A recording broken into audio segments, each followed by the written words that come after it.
పెద్దిరెడ్డి రవికిరణ్ గారు ఈరోజు ఓ section of media ఇచ్చినటువంటి ఎలివేషన్స్ పొత్తు పొడుపు బీజేపీ పిలుపుతో నేడు ఢిల్లీకి బాబు పొత్తు పొడుపు బీజేపీ పెద్దల పిలుపుతో ఢిల్లీకి చంద్రబాబు వెళుతున్నారు అని ఒక వార్త కనిపించింది. ఇది అవును నిజమే, వాళ్లే వెంపర్లాడుతూ పొత్తు కోసం బీజేపీ నాయకులే బీజేపీ అధిష్టానమే వెంపర్లాడుతూ ఈరోజు పొత్తు కోసం పిలుస్తున్నారు అని చెప్పడానికి, ఇది వాస్తవం అని చెప్పడానికి ఈరోజు అచ్చెన్నాయుడు అలాగే నాదెండ్ల మనోహర్ ఇద్దరు కూడా ఒక ప్రెస్ మీట్ పెట్టి మాట్లాడారు. ఈ అంశాలను ధ్రువపరుస్తూ ఎస్ మాకు ఢిల్లీ నుంచి బీజేపీ పెద్దల నుంచి ఫోన్ కాల్ వచ్చింది, అందుకే చంద్రబాబు నాయుడు గారు వెళ్ళారు, పొత్తు కుదుర్చుకుంటారు, సీట్లు ఎన్నో తేల్చుకునే వస్తారు అని. కానీ ఆసక్తికరంగా వాళ్ళు చెప్పినటువంటి అంశం ఓకే, వాళ్ళు చెప్పింది వాస్తవమా కాదా మనం చర్చించుకుందాం. కానీ ఇందులో ఆసక్తికరమైనటువంటి అంశం ఏంటంటే అవసరమైతే రేపో అక్కడే 1-2 రోజుల్లో సీట్ల సర్దుబాటు, పవన్కు పిలుపు. ఇది అందరూ రాష్ట్ర ప్రజలందరూ చాలా జాగ్రత్తగా వినాలి. ఈ ఎల్లో మీడియా ఏ విధంగా రాస్తుందనడానికి. పవన్కు పిలుపు, తన అవసరం ఇప్పుడు లేదని భావిస్తున్న సేనాని. ఆయన్ని పిలిస్తే నా అవసరం ఇప్పుడు లేదు, నేను రాను. మీరు పిలిచారు అయినా నేను రాను. ఇన్ని రోజులు పొత్తుల కోసం వెంపర్లాడి ఢిల్లీ వీధుల్లో కాళ్లబేరానికి చంద్రబాబు తరపున మీడియేటర్గా వెళ్ళి పనిచేసింది ఎవరు? ఇప్పుడేమో పిలిచినా సరే నేను రాను, నా అవసరం ఇప్పుడు లేదు, చంద్రబాబు ఒక్కరు వస్తారు, ఆయన వస్తే చాలని. నిజానికి చంద్రబాబు వెళ్ళింది బీజేపీ పెద్దలు పిలిస్తే కాదు, అపాయింట్మెంట్ అడుక్కోవడానికి అనడానికి చాలా ఆధారాలు ఉన్నాయి. ఈ క్షణానికి కూడా అపాయింట్మెంట్ ఖరారు కాలేదు. కానీ పొత్తు పొడుపు బీజేపీ పిలుపుతో నేడు ఢిల్లీకి బాబు. నా ప్రశ్న ఏంటంటే రవికిరణ్ గారు, పొత్తు ఉంటుందా లేదా, పొత్తు కుదుర్చుకుంటారా లేదా, ఎవరు ఎన్ని సీట్లు పంచుకుంటారు, ఇది మ్యాటర్ కాదు. పొత్తు కోసం వెంపర్లాడుతోంది బీజేపీ అన్నట్టుగా ఎల్లో మీడియాలో వార్తలు వస్తున్నాయి. గతంలోనూ వచ్చాయి, ఇప్పుడు కూడా వచ్చాయి. రేపు పొత్తు ఖరారు కావచ్చేమో, నాకు సంబంధం లేదు, అది అక్కడ ఢిల్లీలో తేలుతుంది. అసలు ఏంటి వెంపర్లాట? బీజేపీ ఎందుకు వెంటబడుతోంది? ఈశ్వర్ గారు, ముందుగా మీకు తోటి ప్యానలిస్టులకి సాక్షి టీవీ వీక్షకులకి శుభ సాయంత్రం అండి. మీకు గుర్తుంటే ఈశ్వర్ గారు, గత నెల ఇదే రోజు చంద్రబాబు నాయుడు గారు ఫ్లైట్ ఎక్కి ఢిల్లీ వెళ్ళిన రోజు కూడా మనం కూడా ఇదే సమయంలో ఇదే డిబేట్ లో ఉన్నాం.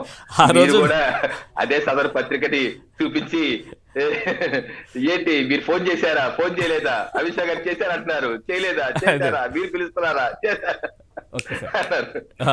ఏమైంది సార్, నెల రోజుల నుంచి ఇది ఆ రోజు కూడా ఎన్డీఏను బలపరచండి అది కూడా చూపిస్తున్నాను, మీరు గుర్తు చేశారు. కానీ మనం మాట్లాడుకున్నాం ఈ అంశం పైన. కానీ ఆసక్తికరంగా అక్కడ ఫైల్ ఫోటో వేశారు, ప్రజలు గమనించారు అనుకుంటారేమో. ఎన్డీఏను బలపరచండి అని ఆయన పిలిచి మాట్లాడినట్టుగా రాశారు. ఇంకోటి కూడా ఉంది, అదే సమయంలో ఇంకో మాట కూడా అందులో ప్రధానంగా రండి మాట్లాడుకుందాం, ఇది ఫస్ట్ అది రాశారు, రండి మాట్లాడుకుందామని పిలిచినట్టుగా.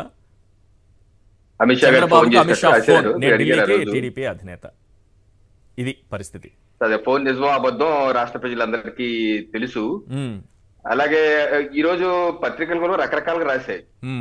మీరు చూపించిన పత్రిక ఇలా రాసింది, ఇంకోటి టీడీపీకి అనుకూలంగా ఇంకో పత్రిక, ఇద్దరు కలిసి వెళ్తున్నారు, పవన్ కళ్యాణ్ గారు ఇద్దరు కలిసి వెళ్తున్నారు రాశారు. మీ పత్రిక ఏమో పవన్ కళ్యాణ్ గారే వెళ్తున్నారు, బాబు బహుశా వెళ్ళకపోవచ్చేమో రాశారు. ఇప్పుడు ఆల్రెడీ బాబు గారు అక్కడ ల్యాండ్ అయిపోయారు, పవన్ కళ్యాణ్ గారు ఇక్కడ అమరావతిలో ఉన్నారు. మరి వారు రాత్రికి వెళ్తారని చెప్పి నాదెండ్ల మనోహర్ గారు చెప్పారు. మరి మనకైతే తెలియదు ఆ విషయం. సో మీరన్నట్టుగా గతంలో కూడా నేను చెప్పాను, ఆ రోజు వరకు అఫీషియల్ గా మీ డిబేట్ లో అఫీషియల్ గా అమిత్ షా గారితో అపాయింట్మెంట్ లేదని కూడా నేను ఆల్రెడీ చెప్పడం జరిగింది. ఈ రోజు కూడా నాకున్న సోర్సెస్ ప్రకారం అయితే అఫీషియల్ గా అయితే అపాయింట్మెంట్ అఫీషియల్ గా లేదు. మనకు లాస్ట్ టైం కలిసినట్టు అలా కూడా కలవచ్చు. దానికి అలాగే నాకు కూడా అపాయింట్మెంట్ ఇప్పటికైతే రెండు ప్రశ్నలకు ఆన్సర్ చేయండి సార్. అపాయింట్మెంట్ ఇప్పటికీ ఖరారు కాలేదా? Point number 1. అసలు పిలిపే రాలేదా? Point number 2. చెప్తున్నాను, నాకున్నటువంటి సోర్సెస్ అక్కడ చెప్తుంది ఏంటంటే ఢిల్లీలో రిపబ్లిక్ ఛానల్ వాళ్ళ సమ్మిట్ జరుగుతుంది. నరేంద్ర మోడీ గారు ప్రధానమంత్రి గారు కూడా ఇప్పుడు అటెండ్ కాబోతున్నారు. ఇందాక మార్నింగ్ కూడా అమిత్ షా గారు వీళ్ళందరూ అటెండ్ అయ్యారు. దానికి చంద్రబాబు నాయుడు గారు కూడా అటెండ్ అవుతున్నారని చెప్పేసి అక్కడ వాళ్ళు చెప్తున్నారు. అదే ఒక సమాచారం. అక్కడ ఇప్పుడు అక్కడ ఏం లేదు, కలిసే అవకాశం. ఆ ప్రోగ్రామ్ కి వెళ్ళడంలో కూడా ఆంతర్యం ఏంటంటే రెండు కార్యాలు నెరవేర్చుకోవచ్చు. ఒకటి అక్కడ కూర్చొని మోడీ గారిని అద్భుతంగా పొగడొచ్చు, ఆయనకున్న విజన్ ఈ దేశంలో ఎవరికి లేదు, ఆయన తర్వాతే ఈ దేశంలో ఎవరైనా, అటువంటి నాయకుడిని ఈ దేశం అంతా బలపరచాల్సినటువంటి అవసరం ఉంది. మొన్న ఆ మధ్య చెప్పారు కదా, ఇట్లే ఒక నేషనల్ ఛానల్లో కూర్చొని అని. ఆయన్ని మనం బలపరచాల్సిన అవసరం ఉంది, ఆయనకే నా సపోర్టు, ఇలాంటి నాయకుడి దేశానికి ఈ రోజుల్లో అత్యవసరం అని చెప్పడానికి ఒకటి. 2 దొరికితే మళ్ళీ అర్ధరాత్రిలో 11 గంటల తర్వాత, అప్పుడు కూడా 11 గంటల తర్వాతే అపాయింట్మెంట్ పుచ్చుకొని మాట్లాడడం. ఈ 2 పాయింట్ల బేసిక్ మీద ఆయన ఢిల్లీ వెళ్ళారని నాకు అనిపిస్తోంది. గతంలో కూడా అదే ఛానల్లో, వేరే ఛానల్ కదా, రిపబ్లిక్ ఛానల్ సమిట్ లోనే ఆయన కూడా అటెండ్ అయ్యారు చంద్రబాబు నాయుడు గారు. సేమ్ ఛానల్లోనే చంద్రబాబు నాయుడు గారు నరేంద్ర మోడీ గారి పరిపాలన మెచ్చుకున్నారు, అటువంటి నాయకులు ఉండాలని చెప్పేసి అనటం జరిగింది. ఆ రోజు నుంచి ఈ రోజు వరకు ఆ రిపబ్లిక్ ఛానల్ కూడా ఒక సందర్భంలో పొత్తు కుదిరిపోయే అవకాశం ఉందని చెప్పి ఆ రోజే ఏప్రిల్లోనే జరిగింది. అది ఏప్రిల్లో కూడా అన్నారు కుదిరి అయిపోతాను. సో ఈ రోజు వరకు మరి 10 మాసాలు అయిపోయింది, 9 పైన మాసాలు అయింది, ఇప్పుడు వరకు ఏ పొత్తు లేదు. తెలంగాణ ఎన్నికలు అయిపోయినాయి, ఇప్పుడు కూడా ఈ ఎన్నికలు వచ్చాయి. అయితే ఒక విషయం ఏంటంటే, నిన్న మా రాష్ట్ర అధ్యక్షులు వారు, మాజీ కేంద్ర మంత్రి పురంధేశ్వర్ గారు కానీ, లేకపోతే సోమవీర్రాజు గారు కానీ, మధుకర్జీ గారు, ఈ ముగ్గురు కలిసి మా జాతీయ అధ్యక్షులు గారు జేపీ నడ్డా గారితో సమీక్ష సమావేశం నిర్వహించి ఏదైతే జాబితాలు, ఏదైతే మేము ఇటీవల మొత్తం 175 స్థానాలకి 25 పార్లమెంట్ జాబితాలను మేధోమథనం చేసి కొన్ని షార్ట్ లిస్ట్ చేశాం. దాని మీద వివిధ రాష్ట్రాలతో సమీక్ష జరుగుతుంది. అలాగే ఒరిస్సా జరిగింది, మహారాష్ట్ర జరిగింది. Second list release, first list 195 release చేశారు కాబట్టి సెకండ్ లిస్ట్ రిలీజ్ చేయాలి. దాని మీద చర్చ జరిగింది. ఆ చర్చ అనంతరం మా అగ్రనేత ఇద్దరు, పురంధేశ్వరి గారు కానీ సోమవీర్రాజు గారికి ఇద్దరు చెప్పింది ఏంటంటే, మేము ఈ సమీక్ష సమావేశాలు మొత్తం 175 స్థానాలు, అలాగే 25 పార్లమెంట్ స్థానాలకి మొత్తం జరిగింది. దీనిలో ఎవరైతే బాగుంటుంది ఏంటని చెప్పి జరిగింది. అంటే ఆ పాత్రికేయులు జరిగారు, పొత్తు గురించి చర్చ జరిగింది. పొత్తు గురించి ఎటువంటి చర్చ జరగలేదు అని ఇద్దరు తెలుగులో చెప్పారు, ఇంగ్లీష్ లోనూ చెప్పారు. సో పొత్తు గురించి ఎటువంటి చర్చ జరగలేదని. సో అలాగే ఈ రోజు కూడా అక్కడే ఉన్నారు, దాన్ని ఫైనల్ గా ఫైనలైజ్ చేస్తారు.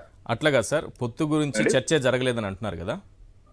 మీరు అంటున్నారు మీ పార్టీలో మీతో పొత్తులో ఉన్నటువంటి ఎన్డీఏలో భాగస్వామి అయినటువంటి పవన్ కళ్యాణ్ గారు ఆల్రెడీ పొత్తు పెట్టుకొని మీరు కూడా వస్తారని వెయిట్ చేస్తూ సీట్లు ప్రకటించకుండా ఆలస్యం చేస్తూ మీ రాక కోసం 1000 కళ్ళతో ఎదురు చూస్తుంటే పొత్తుపైన ఎట్లా మాట్లాడకుండా ఉంటారు సార్? మీ ఎన్డీఏ భాగస్వామి ఆ విధంగా 1000 కళ్ళతో ఎదురు చూస్తుంటే ఆయన గౌరవించరా మీరు? గౌరవం ఎవరా? ఇలా మీరు ఇలా మాకు కావాల్సిన బాధ అంతా మీరు బాధ ఎలాగెక్కేసి, నా బాధ కాదు సార్, నాకు బాధ కాదు.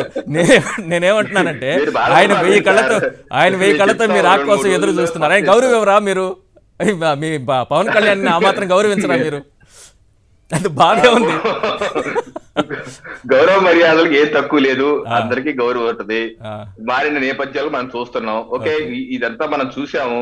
వచ్చే 2-3 రోజుల్లో జనరల్ గా మనం మీరు పార్టీని పక్కన పెట్టి ఒక విశ్లేషకులుగా మాట్లాడినా, నేను ఒక జర్నలిస్ట్ గా మాట్లాడినా, సాధారణంగా మనం మాట్లాడుకుంటే ఏమొస్తుందంటే, ఇప్పుడు బీజేపీ హైకమాండ్ మీ బీజేపీ రాష్ట్ర నాయకత్వాన్ని పిలిచింది కాబట్టి వీళ్ళు వెళ్ళినప్పుడు డెఫినెట్ గా మన భాగస్వామి, మన ఎన్డీలో భాగస్వామి పవన్ కళ్యాణ్ ఇట్లా సీట్ల పంపకం అయిపోయింది, వాళ్ళు మన కోసం వెయిట్ చేస్తున్నారు, మనం ఇస్తే ఇన్ని సీట్లు అంటున్నారు, మనం ఏదో ఒకటి నిర్ణయం తీసుకోవాలి కదా అని మాట్లాడుంటారు కదా. మాట్లాడకుండా అయితే ఉంటారని నేనైతే అనుకోవట్లేదు.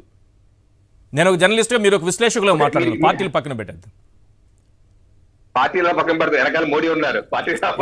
ఈ ఒక్క ప్రశ్నకి అలా చెప్పండి సార్. పార్టీలో పక్కన పెట్టి ఇప్పుడు ఈ ఒక్క ప్రశ్నకే మా అగ్రనాయకత్వం చెప్పింది 175+25 ఈ మొత్తం మీద సమీక్ష జరిగిందన్నారు. సో దాని మీద నేను ఓకే, జనసేన పార్టీ ఒక టీడీపీతో ముందుకెళ్లి కొన్ని సీట్లు అనౌన్స్ చేసుకుని ముందుకు, అది మనకి తెలిసిన విషయమే. దీని మీద ఒక స్పష్టత మేము రాష్ట్ర ప్రజలకు ఇవ్వాలి. జనసేన కూడా ఈ రోజు కూడా నాదెళ్ల మనోహర్ గారు ఎన్డీఏలో భాగస్వామిగా ఉన్నామంటున్నారు. సో దాని మీద స్పష్టత వస్తుంది. ఈశ్వర్ గారు, మీరు వచ్చే 2-3 రోజులు మీరు చూస్తారు, స్పష్టత ఇవ్వడం జరిగి స్పష్టత ఇచ్చే ఎన్నికలకు వెళ్తాము. పూర్తి స్థాయి మా నాయకత్వం నుంచి మాకు వస్తున్నటువంటి సమాచారం పూర్తిగా ఏంటంటే, పూర్తిగా ఈ 175+25 కి సన్నద్ధం కండి, పొత్తులు ఎత్తుల గురించి డిస్కషన్ వద్దు, అదేదో ఉంటే మేము ఏదో చూస్తాము, ఫైనల్ గా మేము డెసిషన్ తీసుకుంటాం అని చెప్పారు. మా యొక్క విధానం అయితే చాలా స్పష్టంగా ఉంది ఈశ్వర్ గారు. చూద్దాం ఏం జరుగుతుంది.